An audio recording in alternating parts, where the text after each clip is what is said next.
আচ্ছা দাদা, দেখলাম সকাল থেকে দুর্ভোগ উপেক্ষা করে আপনি সকাল থেকে গৌরহাটি টু এতে প্রচার করছেন, কি বলবেন এই নিয়ে?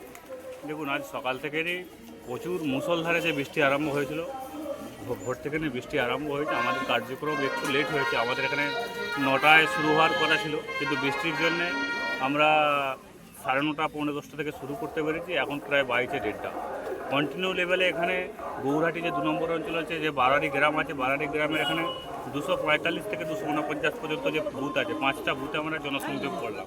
মানুষের প্রচণ্ড ব্যাপক লেভেলে একটা উৎসাহ আছে ভারতীয় জনতা পার্টির প্রার্থীকে নিয়ে। কারণ এই গৌরহাটি অঞ্চল চাষি প্রধান অঞ্চল, কৃষক প্রধান অঞ্চল। এখানে প্রত্যেকটা মানুষ চাষের উপর, কৃষকের উপর নির্ভরশীল, ফসলের উপর নির্ভরশীল। কিন্তু এখানে রাজ্য সরকারের এই দুর্নীতিগ্রস্ত রাজ্য সরকারের জন্য সেখানে আলু মাত্র 100 টাকা বস্তা। অর্থাৎ চাষিরা এই এরিয়ার চাষিরা, এই এলাকার চাষিরা সর্বশান্ত হয়ে গেছে। চাষিরা মনে প্রাণে প্রতিজ্ঞা করছেন সরকার পরিবর্তন করতে হবে এবং ভারতীয় জনতা পার্টির সরকার প্রতিষ্ঠা করতে হবে। এবং পশ্চিমবঙ্গে তারা এখন গৌরহাটির 2 নম্বর অঞ্চলের মানুষরা মনে প্রাণে প্রতিজ্ঞা করেছে এবং ব্যাপক পরিমাণে বিজেপিকে লিড দিয়ে তারা ভারতীয় জনতা পার্টির সরকার পশ্চিমবঙ্গে তৈরি করবে এবং আরামবাগে বিজেপির এমএলএ তৈরি করবে। তারা সম্পূর্ণরূপে প্রস্তুত হয়ে। জ্যোতিষ জগতে অদ্বিতীয় ডক্টর অঞ্জন শাস্ত্রী, আপনার উজ্জ্বল ভবিষ্যতের একমাত্র দিশারি।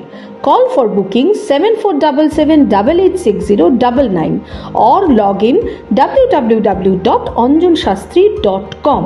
ডাউনলোড করুন আমাদের exclusive mobile app Astro Anjan.